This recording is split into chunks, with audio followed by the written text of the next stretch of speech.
அப்போ நான் ஞானஸ்தானத்து சர்ச்சுக்கு போயிருந்தேன். அங்கே என்ன சொல்லுவாங்க, ஏசுநாதர் உயிர் கொடுத்தாங்க. முதல்ல நான் அழுவேன், ஐயோ எங்களுக்காக உயிர் கொடுத்தீங்களே. ஆமாம், வேறு வேலை கிடையாது. நீ அவங்க பக்கத்தில் உட்காந்துருந்தேன். ஏம்மா இதை மாதிரியே ஏமாற்றி முட்டாளாக்கி விட்டானுங்க. உங்களுக்காக ஒரு என்ன கூட நான் இருக்கிறேன். எவனா வந்து ஒருத்தன் ஒரு அறை கொடுத்தான்னா நான் திருப்பி 4 அறை கொடுப்பேன். 10 பேர் வந்து வச்சா நான் என்ன பண்ணுறது? ஒன்றும் பண்ண முடியாது. அந்த மாதிரி ஒன்றும் பண்ண முடியாது. அரசாங்கத்தை மாட்டிக்கினாரு. உனக்காக கொடுத்தாரு, சொல்லிட்டு போனார் அவங்ககிட்ட, உனக்காக தான் உயிர் கொடுக்குறேன்ட்டு. உயிர் உனக்காக உயிர் கொடுக்குறேன்னு ஒரு ஏன் கேட்குறாரு?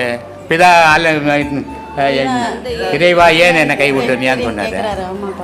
இருந்த பாக்கெட்டில் ஒரு 10 லட்ச ரூபாய் கொடுத்து அமிச்சார் கடவுள். இதை வச்சு நல்லா செலவு பண்ணிட்டு வீட்டுக்கு இவர் என்ன பண்ணார், ரோடெல்லாம் இறச்சார் பேர் வரும்னுட்டு.